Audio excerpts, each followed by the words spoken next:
नमस्कार, मी अंकिता प्रभू आलोळकर म्हणजेच Konkan hearted girl आणि सध्या मला जे महाराष्ट्र ओळखतोय ते म्हणजे महाराष्ट्र हार्टेड गर्ल।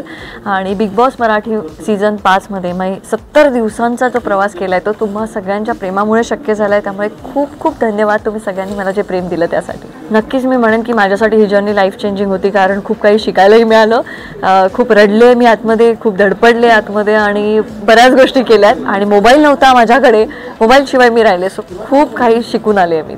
स्वतःमध्ये बदल असा जाणवला म्हणजे अजून तसं जाणवला नाहीये, पण मी स्वतःमध्ये एक बदल केलाय तो म्हणजे की ज्या गोष्टी मी फेस करायला असं टाळटाळ करायचे त्या गोष्टी आता मी फेस करणार। ते म्हणजे मला एखादी व्यक्ती आवडत नाही तर मी त्याला चल जाऊ दे, ह्याच्याशी काय बोलायचं असं करून मी माझा रस्ता चेंज करायचे। सो आपल्याला आपला रस्ता बदलण्याची गरज नसते, आपल्याला त्या व्यक्तीच्या बाजूने आपण जाऊ शकतो हे त्या घराने शिकवलं। वाट आपण काढायची, आपली वाट आपण काढायची। नाही, मला घरातली कामं जमत नव्हती असं कधी झालं नाही। मला माहिती की ते भांडी घासण्यावरनं ते थोडंसं ट्रोलिंग झालं, पण तो माझा काहीतरी माझा पर्सनल इश्यू होता, त्यामुळे ती गोष्ट मला करायची नव्हती। मला वाटलं नव्हतं ते टेलिकास्ट होईल, पण ते टेलिकास्ट झालं। तिथे आपण सांगू नाही शकत की काय टेलिकास्ट होईल काय नाही होईल, पण त्याच्यावरती मी माझं काम केलं। सो असं नाही अंकिताला कुठचंही काम जमत नाही असं नाही, अंकिता सगळी कामं करू शकते आणि अंकिता ती करत होती। पण ट्रोलिंगचा विचार आला तर तुम्ही कितीही चांगले वागा, कितीही वाईट वागा, कितीही तुम्ही काही करा, तुम्हाला कुठे ना कुठेतरी अशी लोकं मिळतील ज्यांना तुम्ही आवडणारच नाही। मग ते का आवडत नाहीत हे आत्मपरीक्षण त्यांनी करावं की मला ही व्यक्ती का आवडत नाही। पण मला आता हा तर पार्ट ऑफ द जॉब म्हणायला लागेल ना, या जॉबचा हा एक पार्टच आहे की तुम्ही जेवढं काही कराल तुम्ही ट्रोल तर होणारच।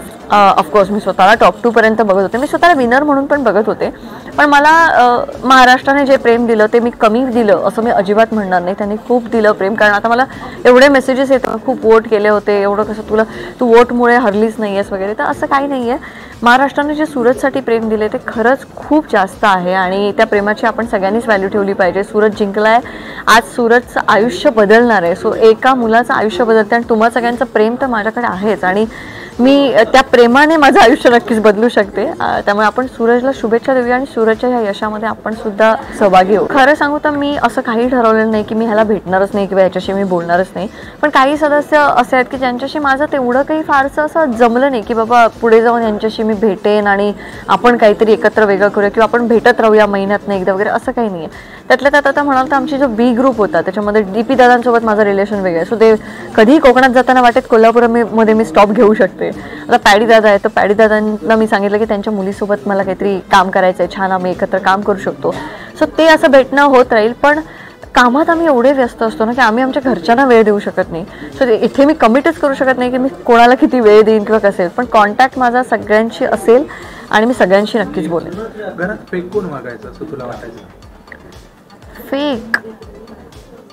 फेक असं नाही म्हणता येणार, प्रत्येकाने त्याच्या हिशोबाने गेममध्ये चेंज केलं। जसं जान्हवी सुरुवातीला तिने स्वतः कमिट केलं की सुरुवातीला तिने ॲक्टिंग केली, पण त्यानंतर तिने तिची रिअल पर्सनॅलिटी दाखवली। सो तेवढ्या बाबतीत तिने स्वतः कबूल केल्यामुळे मी म्हणेन की ती काही आठवडे थोडं फेक वागली। मला एक पहिली गोष्ट शिकायला मिळाली की कोणालाही पटकन जज करू नका, एक थोडा वेळ घ्या, त्या माणसाला ओळखा आणि त्यानंतर त्याच्याबद्दल स्वतःचं मत बनवा।